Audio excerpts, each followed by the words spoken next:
네, 오늘 책은 비밀의 미술관이라는 책이에요. 이 책 검색해 보시면 아시겠지만 꽤 유명한 책입니다. 그래서 이 요약책으로 이런 미술 관련된 책을 읽는 게 조금 괜찮을까에 대한 고민이 좀 있었는데 어떻게 하기로 했냐면은 그 부분의 전체를 보기보다 어떤 한 부분을 가지고 좀 더 다른 자료들과 함께 보면은 더 좋을 것 같아서 이 책을 골라봤습니다. 책은 보면 서양 미술사 속 숨겨진 뒷얘기들을 모은 책이다. 이 책에 대한 설명이죠. 미술가들을 특별하게 만든 그 무엇, 구석구석까지 살펴봐야 화가의 진짜 의도를 찾을 수 있는 작품들. 작품 속에 숨겨진 러브스토리, 미술가만큼 특이한 모델들의 사용까지 호기심을 자극하는 흥미진진한 이야기들이 가득하다. 라고 책에 대한 설명이 나와 있네요. 저자에 대해서 얘기 한번 해볼까요? 저자 최연욱 씨는 미국에서 미술 공부를 했네요. 순수 미술 시각 디자인을 전공했고 졸업 후에는 그래픽 디자이너, 그 현대적인 디자인을 했네요. 보통 순수 미술을 계속 하기는 힘들죠. 먹고 살아야 되니까 사람이. 그래서 그래픽 디자이너로 직장 생활을 하다가 전업 작가로 전향을 했답니다. 그래서 전시회와 공모전 수차례 입상을 했다.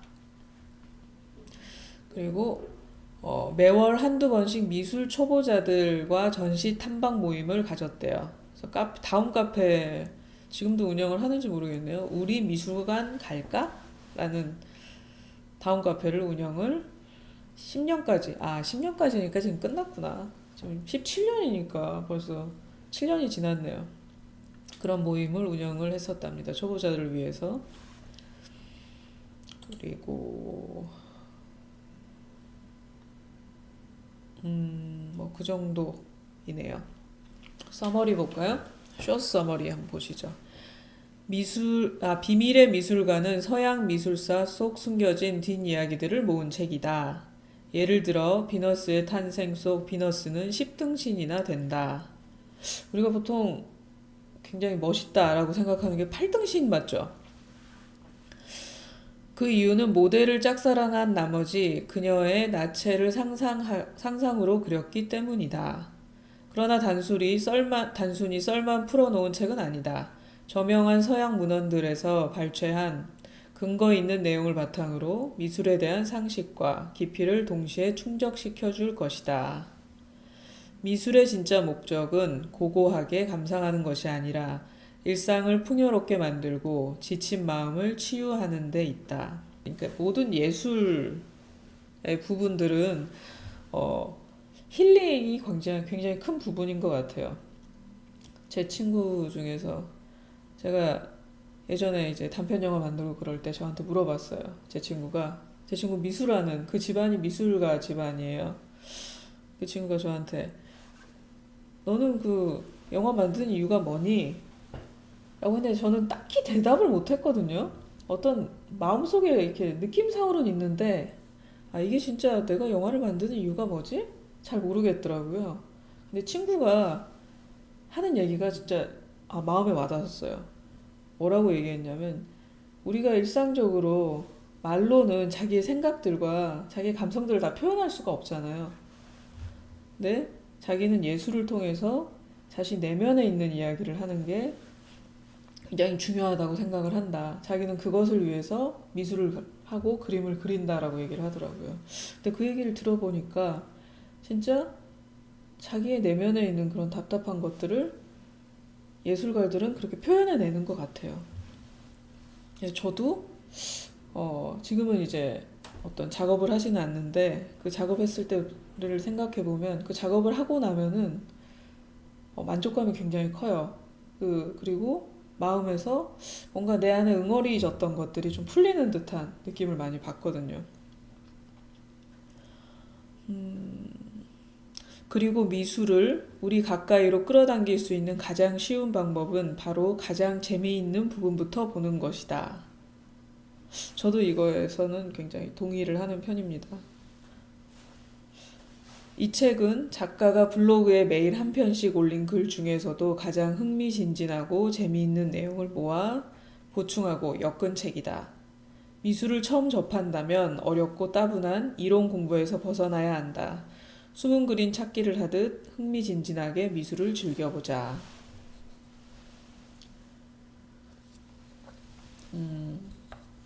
차례를 한번 보죠. 여기 책을 보면은 구성이 좀 특이해요.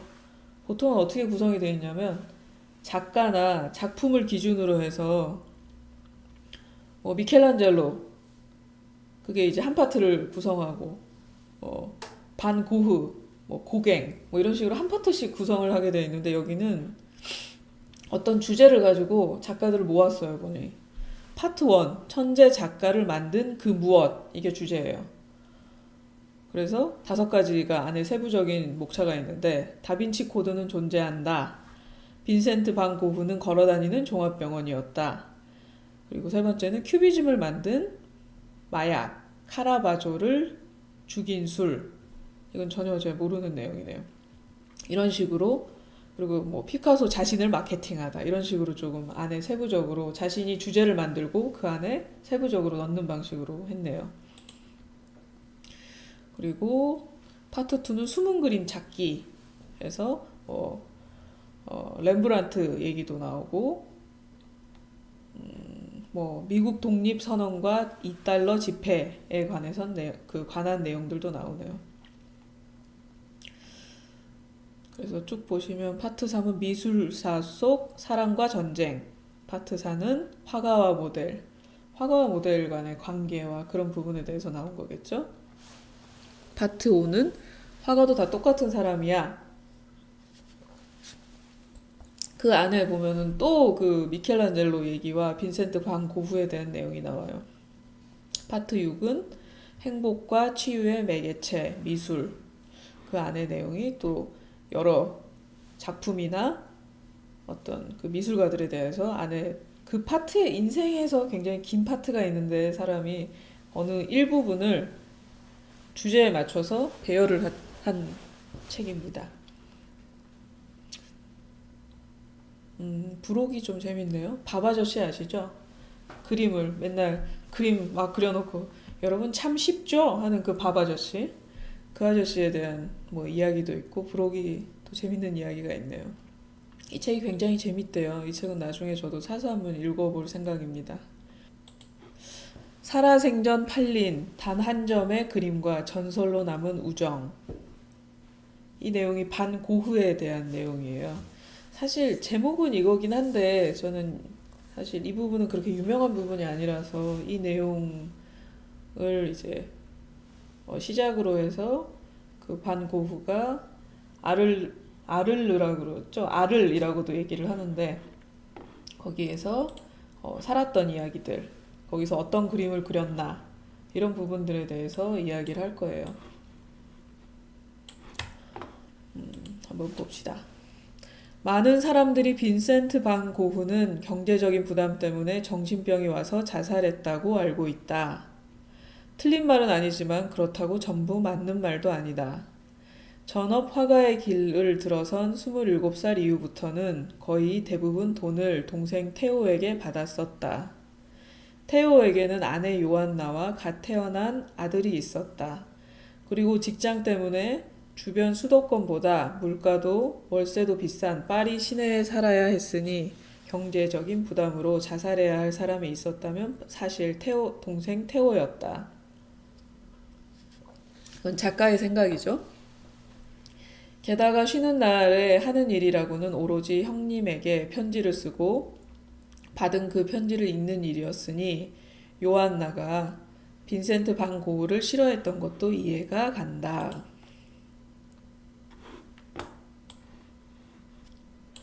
고흐는 1853년 3월 3일생입니다. 그래서 네덜란드에서 태어났어요. 근데 실제적으로 고흐가 그림을 그리고 가장 유명한 그림을 그렸던 곳은 프랑스 그 프로방스 지역의 아를이라는 곳이었습니다. 그래서 고흐 하면은 사실 네덜란드 사람이라고 인식을 하지 않고 많은 사람들이 이제 그 프랑스에 있었던 것들을 더 얘기 많이 하고 있고, 그리고 많은 사람들이 고흐의 뭐 어떤 그 삶을 따라가는 여행 같은 경우를 할 때 아르의 그 지역을 가서 그 고흐가 그렸던 그림의 장소나 이런 것들을 보는 경우가 더 많아요. 1888년 2월 21일 빈센트 반 고흐는 쇠약해진 몸을 치료하고 더 큰 꿈을 꾸기 위해 충분한 휴식을 기대하며 파리 생활을 접고 따뜻한 햇살과 위대한 론 강이 흐르는 프랑스 남부 프로방스의 작은 도시인 아르에 도착했다. 그래서 아르르라고도 하고요. 아르르이라고도 합니다. 고흐가 1853년에 태어났다 그랬잖아요. 그래서 고흐가 실제 그 화가가 되겠다라고 이제 마음을 먹고 공부를 시작하게 된 거는 1880년 27살. 꽤 늦은 나이에 시작을 하게 됐어요. 그래서 초기 작품들을 보면은 굉장히 어둡고 칙칙해요. 우리가 지금 알고 있는 고흐의 작품들 굉장히 화려한 그런 인상주의나 신인상주의의 영향을 받은 그런 작품들이 있잖아요. 그런 작품들은 초기 작품하고 다르게 이 사람이 아르로, 그러니까 프랑스로 이주한 이후에 그린 그림들이에요. 그래서 옛날 작품으로는 감자 먹는 사람들, 이 작품은 좀 아시는 분들이 있을 거예요. 잠시만요. 한번 이 작품 한번 볼까요? 어쨌든 이 작품은 지금 고흐의 그 초기작들, 그러니까 27살부터 작업을 시작해서 프랑스 그 아르를 88년도에 이주를 했거든요. 근데 이게 85년도 작품일 거예요. 굉장히 그 가난하고 이런 가난한 그 당시의 서민들을 이제 배경으로 해서 그린 작품들이 그때 당시에 고흐가 처음에 그리기 시작했던 작품들이에요.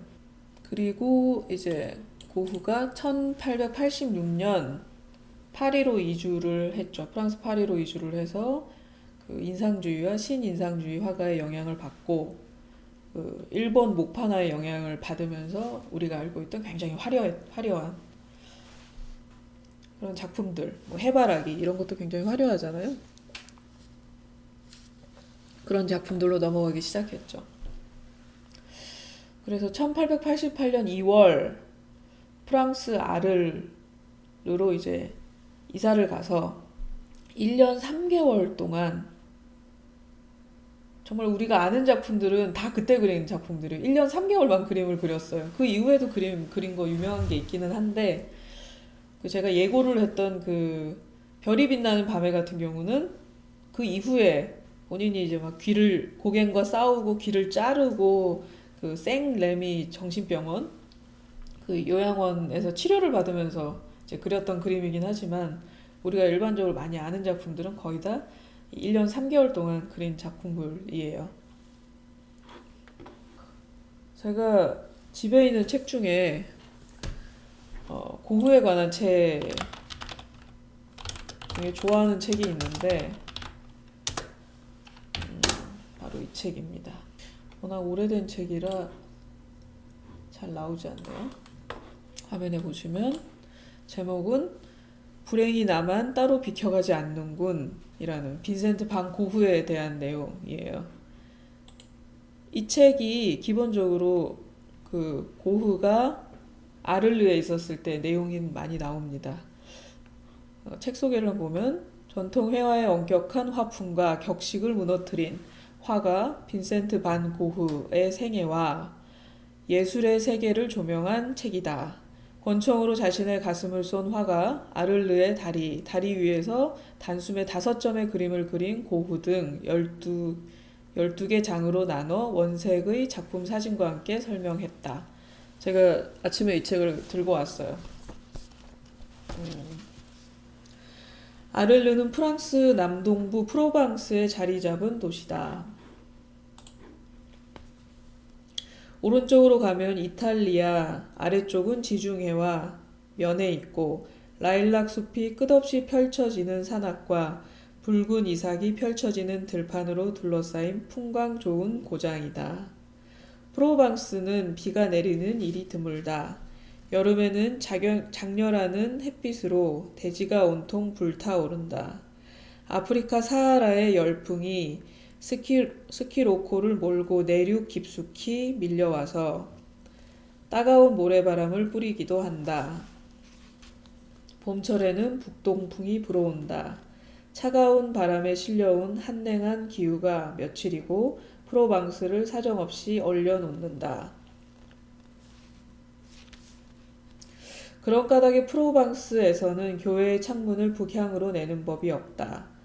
농부들은 농작물이 한 해에 얼어붙지 않도록 집가리와 갈대를 두둑하게 엮여서 새싹 위에 덮어준다. 북동풍은 늘 예고 없이 불어와 수십 년 묵은 느티나무를 뿌리채 뽑아버리곤 한다. 나이 많은 노인들은 찬바람이 부는 동안 지끈거리는 두통에 시달린다.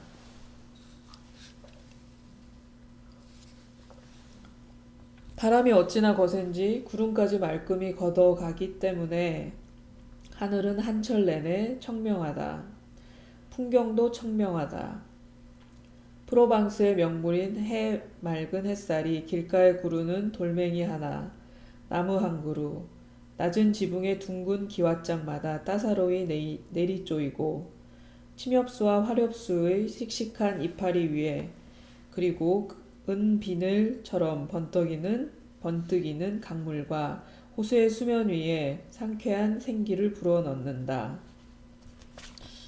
이 불행히 나만 따로 비켜가지 않는군을 쓴 사람이 토마스 다비트라는 사람인데 굉장히 시적으로 글을 썼어요. 그래서 제가 이 책을 좋아해요. 조금 더 읽어볼까요? 2월이면 물가에는 섬녀한 꽃송이를 피워내는 미모사와 샛노란 금작화가 여기저기 헝클어지고 연보랏빛 라벤더의 싸하한 내음이 강바람을 타고 시골 마을의 골목길을 달려간다. 여름에는 흰꽃이 소담스런 백리향과 마늘꽃, 바실리카, 철쭉 등이 자랑스레 길섭을 차지한다. 농가의 마당에 둘러선 석류가지에 열매가 달리기 시작하고 앙증맞은 오렌지꽃이 수줍은 망울을 터뜨릴 때쯤이면 새로 나온 포도 넝쿨이 리베롱 상등성이를 따라 정연하게 세워둔 목책을 제법 높이 타고 오른다. 리베롱의 척박한 석회암 고지에서도 드문드문 라벤더를 발견할 수 있다. 리스트렐의 황토 흙은 구리를 갈아놓은 것처럼 벌겋다. 바람이 많은 방투 산정에 오르면 지중해가 내려다 보인다. 거기서 잠시 눈을 돌리면 바로 알프스다. 미래 수학기인 6월의 프로방스는 황금 방패를 엎어놓은 것처럼 눈부시다. 고흐는 아를르 동쪽 벌판 크로 평원에 자주 나갔다. 고흐의 그림을 다시 다른 걸 한 편 또 보여드릴게요. 고흐의 그림을 보자. 멀찍이 보이는 들판에 미 리삭이 단단히 여물었다. 성긴 바닷 갈대로 이영을 엮은 울타리 안쪽에 아낙네들이 타작마당을 벌였다. 타작 소리를 시샘하는 매미떼의 합창이 온종일 요란하다. 마당 가장자리에는 추수꾼들이 밀집 가리를 산더미처럼 쌓아두었다. 사다리를 타고 올라야 할 만큼 높이 쌓았다. 길석 위에 세워놓은 짐수레가 두 팔을 번쩍 치켜들었다. 수레바퀴는 웬일인지 찌그러져 보인다. 시골길이 울퉁불퉁해서 그랬나 보다. 밀집가리 뒤쪽으로 파란 옷의 일꾼이 보인다. 허리를 엉거주춤하게 구부린 추수꾼은 낫질의 열심이다. 두렁길을 밟으며 흰 말이 끄는 짐수레가 꼬불꼬불 움직인다. 오른쪽에는 아직 밀집단을 싣고 있는 중이다. 희게 칠해놓은 농가의 회벽을 뒤로하고 농부의 모습이 의젓하다. 농가의 지붕은 붉은 기와로 올렸다. 지붕은 멀리 그어진 지평선과 맞닿았다. 지평선을 따라 그림 왼쪽으로 눈을 옮기면 알필르 산자락에 자리 잡은 옹마주르 수도원의 집빛 건물벽이 아스라하게 보인다. 고흐가 즐겨 산책하던 곳이다.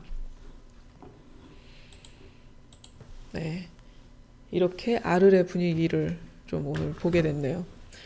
그리고 이제 1888년 2월부터 1년 3개월 동안 아르레에서 많은 작품들을 그리게 됐죠. 여기서부터는 다시 또 비밀의 미술관으로 넘어갈게요. 앞부분 다시 조금 더 읽고 그다음 자연스럽게 넘어갈게요. 1888년 2월 21일 빈센트 반 고흐는 쇠약해진 몸을 치료하고 더 큰 꿈을 꾸기 위해 충분한 휴식을 기대하며 파리 생활을 접고 따뜻한 햇살과 위대한 롱강이 흐르는 프랑스 남부 프로방스의 작은 도시인 아르에 도착했다. 그는 영국 라파엘 전파와 비슷한 화가 단체 유토피아 미술 집단을 만들 계획이었다. 그리고 먼저 아르에 내려와 작업을 하고 있던 덴마크 화가 크리스티앙 무리의 패터슨과 친하게 지내며 남은 겨울을 보냈다. 이후에는 인근에서 작업하던 미국 화가 다찌 맥나잇과 친분을 유지하며 교류했고 미술 집단의 꿈을 계속해서 키웠다. 그래서 실제 미술 화가들의 공동체를 이루어서 살았어요. 그래서 그 유명한 그 고흐가 귀를 자르는 사건이 있잖아요. 그게 고갱과 같이 살다가 둘이 싸우고 나서 고흐가 열이 받아서 귀를 잘랐다라는 얘기가 있었죠. 그래서 그 이후에 본인을 그렸던 이제 자화상이 있고요.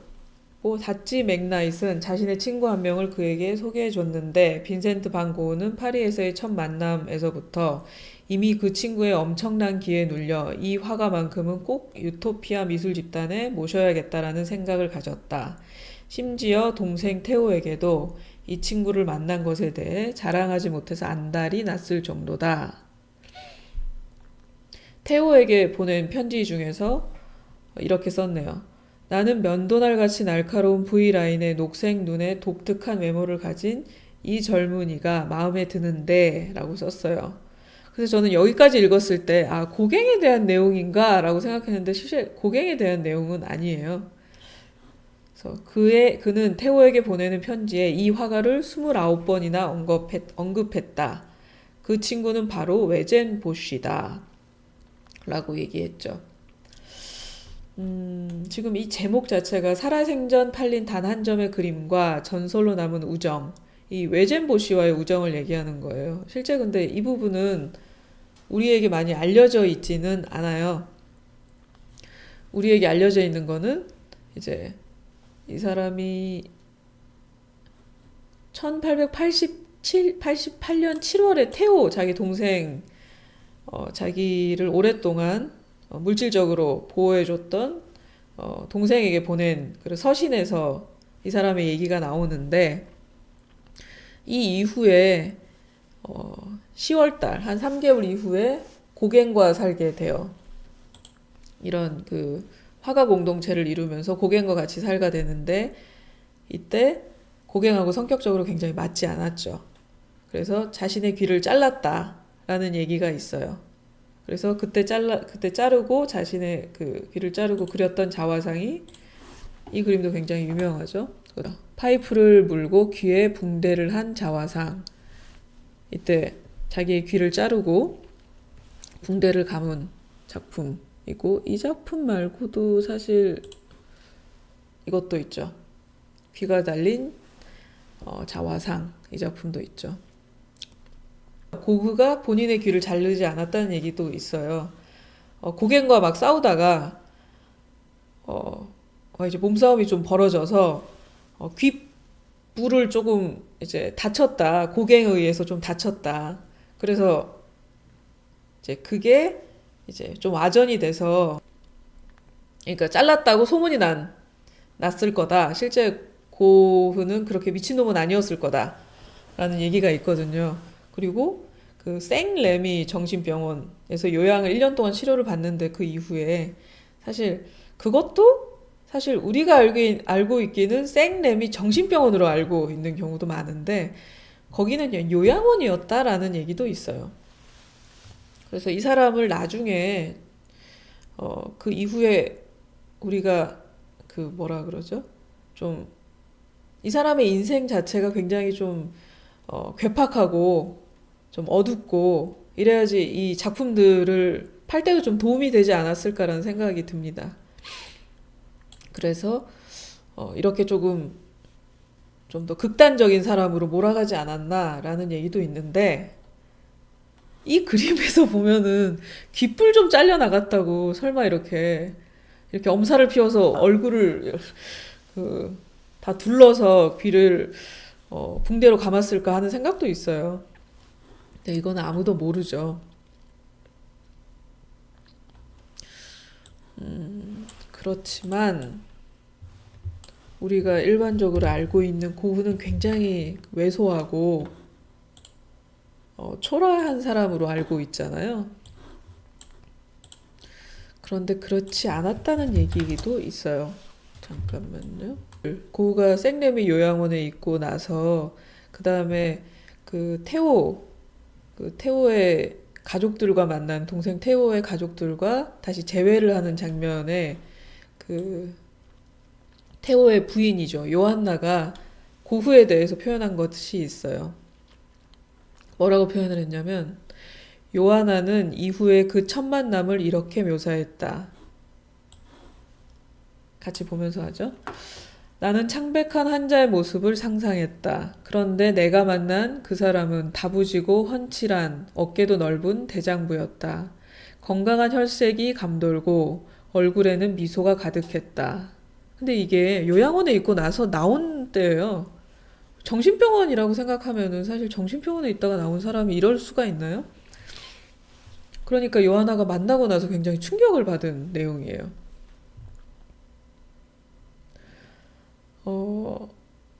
건강한 혈색이 감돌았고 얼굴에는 미소가 가득했으며 아주 단호한 인상을 풍기는 사람이었다.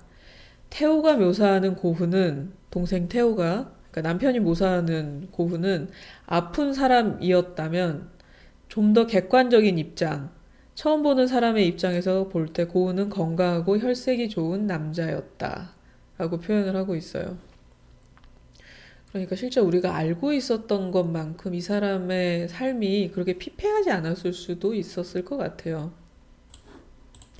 그래서 이 사람이 그렇게 그 이후에 이제 생레미 정신병원에서 1년간 치료를 받고 그 이듬해 1889년에 우리가 알고 있는 별이 빛나는 밤이라는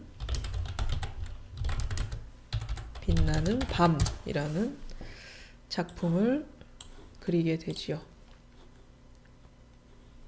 지금 뉴욕 현대미술관에 소장되고 있다네요. 아르레 있었을 때 별이 빛나는 밤의 작품보다는 화려한데 이 사람이 조금 더 정신적으로 불안정했을 것 같기는 해요. 지금 이 작품은 하늘도 굉장히 폭풍우처럼 이렇게 휘몰아치고 있죠.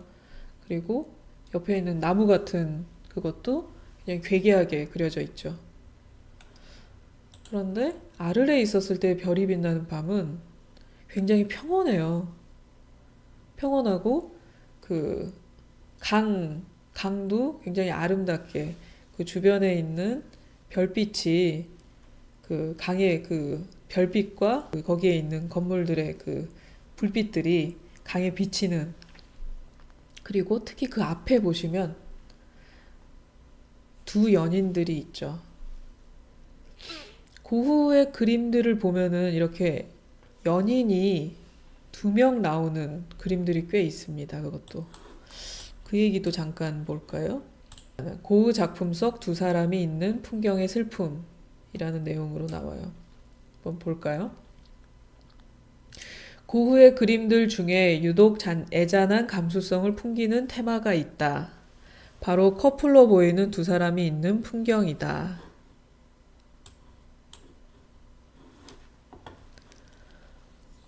화가는 먼 발치에서 다정한 연인, 부부 또는 동행자들을 관찰한다. 고흐는 자신이 평생 가질 수 없었던 반려자를 이미 곁에 두고 있는 사람들을 부러워했다. 평생 반려를 늘 곁에 두고 있는 사람들만이 느끼는 안정감, 홀로 있기보다 함께 있기에 더욱 진하게 느낄 수 있는 행복 같은 것이 고흐의 그림 속에 녹아 있다. 그들에게 가까이 다가가서 세밀하게 묘사하지 못하고 다만 멀리서 물끄러미 바라보는 것만으로도 충분하다는 듯 화가의 시선이 수줍게 밀려나 있다. 이런 연인들이 중간중간에 그려져 있죠. 밑에는 숲을 산책하는 두 남녀. 1889년 작이니까 별이 빛나는 밤에를 그렸던 생렘이 정신병원에서 요양병원에서 나오고 났을 때일 수도 있고 그때 당시에 그렸을 수도 있겠네요. 요양원에 있어서 그렸을 수도 있겠네요. 그때 한 1년 정도 있었으니까. 그리고 반고흐의 연인들에서의 부분을 했던 거네요. 그 이후에 별이 빛나는 밤에가 1889년도 작품인데 1890년에 가슴에 총을 쏘고 이틀 후에 죽게 되죠. 이제 마지막으로 우정에 대한 얘기하고 마칠게요. 이 웨젠 보쉬를 보고 이 사람이 굉장히 반했죠. 이 사람은 뭐 여러 면에서 반했던 것 같아요. 외적인 면도 그렇고 또 뭐 좀 내적으로도 잘 맞았던 것 같아요. 그는 테오에게 보내는 편지에 이 화가를 29번이나 언급했다. 그 친구는 바로 웨젠 보쉬다. 그는 반 고흐보다는 2살 어린 벨기에 출신 화가였다. 빈센트 반 고흐는 웨젠 보쉬를 큰 꿈을 꾸는 위대한 화가라고 극찬했다. 보쉬는 독일의 세계적인 명품 도자기 회사인 빌레로이 앤 보흐의 창업자이자 회장 프랑스와 보쉬의 5대 손자다. 보쉬와 보흐는 같은 거라네요. 프랑스어와 독일어 발음 차이라네요. 즉 웨젠 보쉬는 엄청나게 돈이 많았다. 돈이 많아서 그림을 사줘서 좋아했을까? 이 웨젠 보쉬의 누나이자 벨기에 브뤼셀에 기반을 둔 화가들의 모임 레스 XX의 정회원이었던 안나 보쉬가 반 고흐에게서 일생의 처음이자 마지막으로 작품을 사준 주인공이다. 실제 그 웨젠 보쉬가 사준 건 아니고 웨젠 보쉬의 누나가 사줬네요. 안나 보쉬는 화가인 동시에 많은 예술가들을 후원자였다. 물론 웨젠 보쉬도 반 고흐와 고갱을 포함한 자신의 화가 친구들이 작업을 계속할 수 있도록 도와줬다. 금전적으로 돕기보다는 자신의 거래처를 소개해주거나 자신의 작품과 맞교환하는 방식이었다. 아르레 붉은 포도밭. 아까 그 아르레 붉은 포도밭을 잠깐 보여드렸죠? 1888년 빈센트가 살고 있는 프랑스 아를 근처에 있는 포도밭을 보고 작업실에 돌아와 순전히 상상만으로 그린 작품으로 완성된 뒤 동생 테오에게 보내줘서 벨기에 브뤼셀에서 매년 열리는 전시회인 레스 XX 1890에 출품됐다. 근데 이렇게 읽는지는 잘 모르겠네. 더블 X 이렇게 읽는 거 아니야? 그리고 그다지 인기가 없었던 이 작품은 안나 보쉬에 의해 400프랑에 판매됐다. 지금 우리나라 돈으로 약 150에서 200만 원 정도 되는 돈이다. 그때 그 인기 없었던 작가로는 그래도 어느 정도 좀 비용이 좀 비용이 돼서 팔린 작품이네요. 안나보시닷컴에서는 그녀가 왜 이 작품을 구매했는지에 대해 3가지 추측을 제시한다. 그냥 너무 아름다워서 빈센트 반 고흐가 굶주리며 그림을 그리고 있다는 사실을 알고 있어서 동생 웨젠을 기쁘게 해주려고. 웨젠이랑 고흐랑 친했나 보네요, 굉장히. 어떤 이유로 구매를 했던 그녀는 이 작품을 1906년 파리 베르랭 죔느 갤러리에 1만 프랑의 가격으로 팔았다. 16년 만에 25배의 수익을 냈으니 성공한 투자인 셈이다. 작품 얘기가 나왔으니까 아를레의 붉은 포도밭을 한 번 더 볼까요? 이 작품입니다. 안나 보쉬가 이 작품이 너무 아름다워서 샀을 수도 있고 이 작품 고흐가 너무 가난하게 있으니 동생이 친구니까 동생도 기분 좋게 해주려고 샀을 수도 있다. 뭐 그런 내용이네요. 그래서 그때는 한 150만 원 정도 되는 400프랑 정도 되는 비용으로 샀다가 나중에 한 저기 16배라 그랬나요? 16년 만에 25배 수익을 올린 그런 작품이라고 볼 수 있습니다. 이 장렬하는 태양 아래서 이제 포도밭을 가꾸고 있는 장면이네요.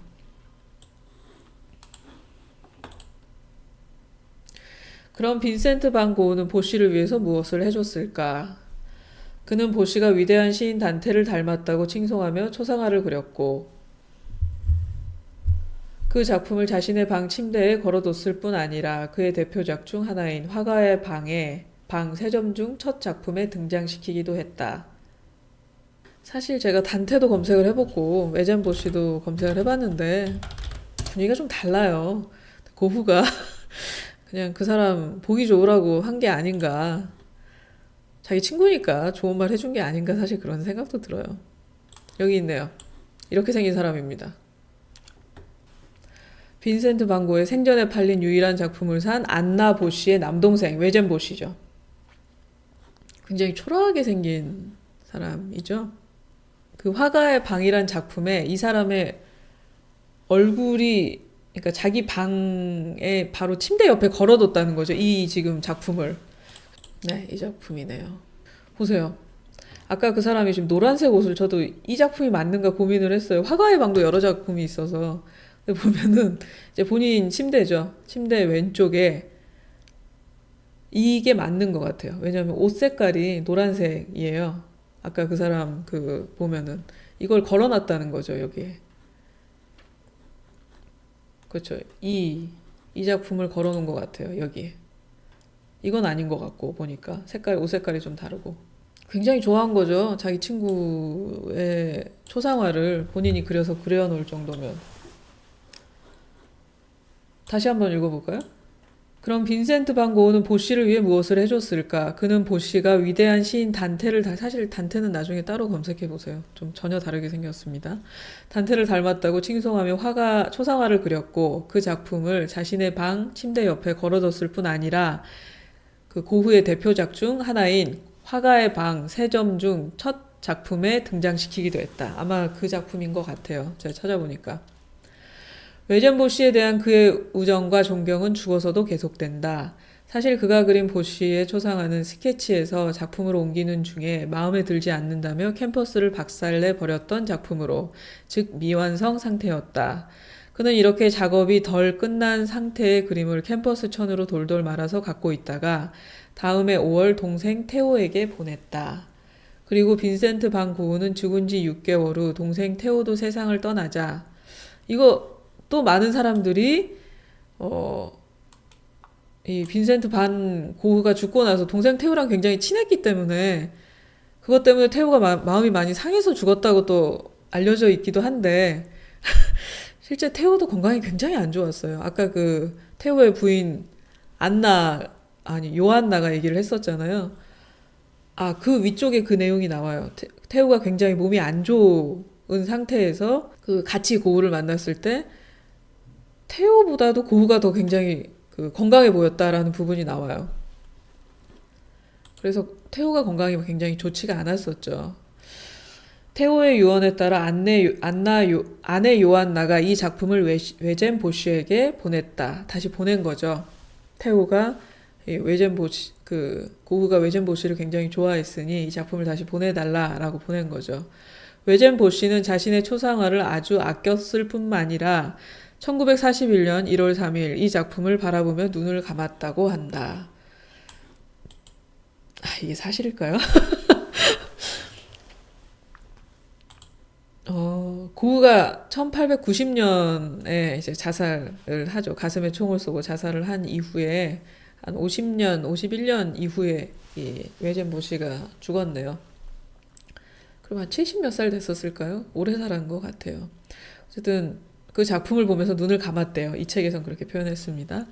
이제 이후 보쉬의 작품과 소장품들은 조카가 물려받았고 파리 루브르 박물관에 소장됐다가 지금은 오르세 미술관으로 옮겨져 전시되고 있다. 나중에 한번 가서 좀 보고 싶다는 생각이 드네요. 그러니까 사실 루브르 박물관을 저는 갔었어요, 예전에. 그런데 이런 부분에 대한 지식이 전혀 없기 때문에 이 작품을 보고도 모르고 지나쳤던 것 같아요. 네, 뭐 지금 다시 뭐 오르세 박물관을 가서 뭐 이 작품을 본다면 좀 감회가 새로울 것 같네요. 친구로서 비즈니스 파트너로서 죽은 그 순간까지 그리워하며 고마워할 수 있는 그런 사람이 한 명쯤 있다면 괜찮은 삶이라고 할 수 있을 것이다. 그리고 빈센트 반 고흐와 외젠 보시의 이야기처럼 미술이 멋진 우정을 연결해 줄 수 있다고 믿는다. 이 사람이 그 별을 그리는 것들을 굉장히 좋아했대요. 이 사람이 얘기했던 부분 중에 이런 부분이 있었어요. 오늘 아침 나는 해가 뜨기 한참 전에 창문을 통해 아무것도 없고 아주 커 보이는 샛별밖에 없는 시골을 보았다. 별을 보는 것은 언제나 나를 꿈꾸게 한다. 면서 왜 하늘에 빛나는 점들에는 프랑스 지도의 검은 점처럼 닿을 수 없을까? 타라스콩이나 루앙에 가려면 기차를 타듯이 우리는 별에 다다르기 위해 죽는다. 어떤 의미일까요? 우리는 별에 다다르기 위해 죽는다.